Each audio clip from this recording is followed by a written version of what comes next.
दिल्ली विधानसभा चुनाव में आम आदमी पार्टी के सामने इस वक्त सबसे बड़ी चुनौती स्विंग वोटर्स को अपने पाले में लाने की है।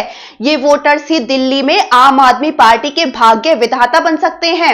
आपको समझाते हैं कि ये स्विंग वोटर्स हैं कौन।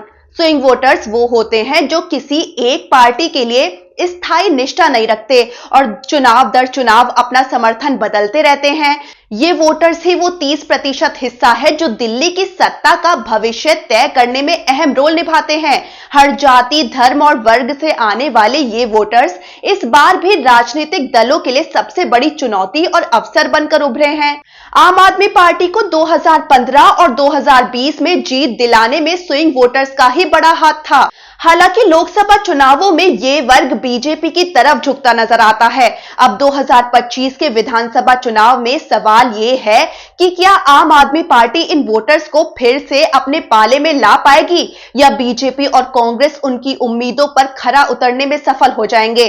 पिछले चुनावी आंकड़े बताते हैं कि स्विंग वोटर्स की भूमिका हर चुनाव में अलग रही है।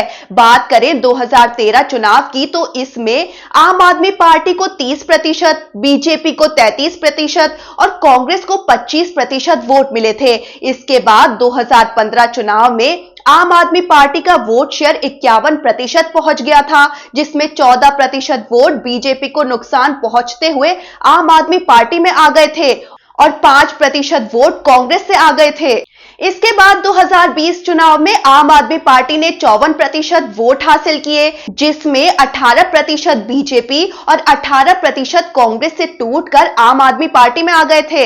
हालांकि 2024 के लोकसभा चुनाव में आम आदमी पार्टी को 30% वोटों का बड़ा नुकसान हुआ, जो बीजेपी और कांग्रेस के पक्ष में चले गए।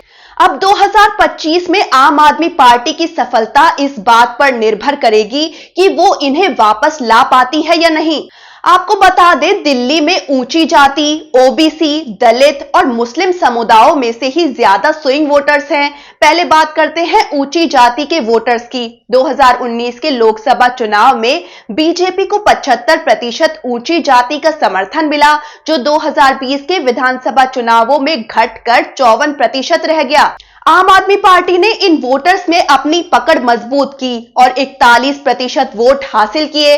दूसरे नंबर पर आते हैं ओबीसी वोटर्स।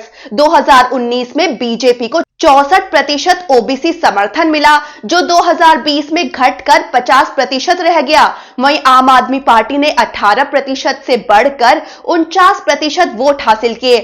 अब आते हैं दलित वोटर्स। 2019 में दलित समुदाय का 44% समर्थन बीजेपी के साथ था, जो 2020 में 25% रह गया।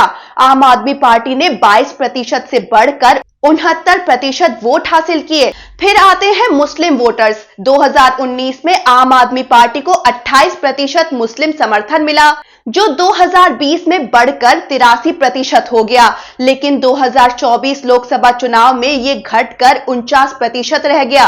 अब 2025 के विधानसभा चुनाव में आम आदमी पार्टी की सबसे बड़ी चुनौती इन स्विंग वोटर्स को वापस लाने की है, जो 2024 के लोकसभा चुनाव में बीजेपी और कांग्रेस के खाते में चले गए हैं। उधर बीजेपी और कांग्रेस भी स्विंग वोटर्स को अपनी ओर खींचने के लिए पूरी ताकत झोंक रहे हैं। बीजेपी प्रधानमंत्री मोदी की लोकप्रियता और दिल्ली में विकास के वादों के सहारे मैदान में है, तो वहीं कांग्रेस ने अपनी पुरानी साख को फिर से बनाने के लिए गरीब और मध्यम वर्ग पर खास फोकस किया है। ऐसा माना जा रहा है कि स्विंग वोटर्स दिल्ली चुनाव में किंग मेकर की भूमिका निभाएंगे। अगर आम आदमी पार्टी इन्हें वापस लाने में सफल हो जाती है तो जीत तय है, लेकिन अगर बीजेपी और कांग्रेस इनमें से कुछ हिस्सेदारी भी अपने पक्ष में कर लेती है तो मुकाबला कड़ा हो सकता है। अब स्विंग वोटर्स इस बार किसके साथ जाते हैं और किसके सिर सत्ता का ताज सजाएंगे, ये देखना दिलचस्प होगा। दिल्ली में 5 फरवरी को वोटिंग होनी है और 8 फरवरी को नतीजे सामने आ जाएंगे।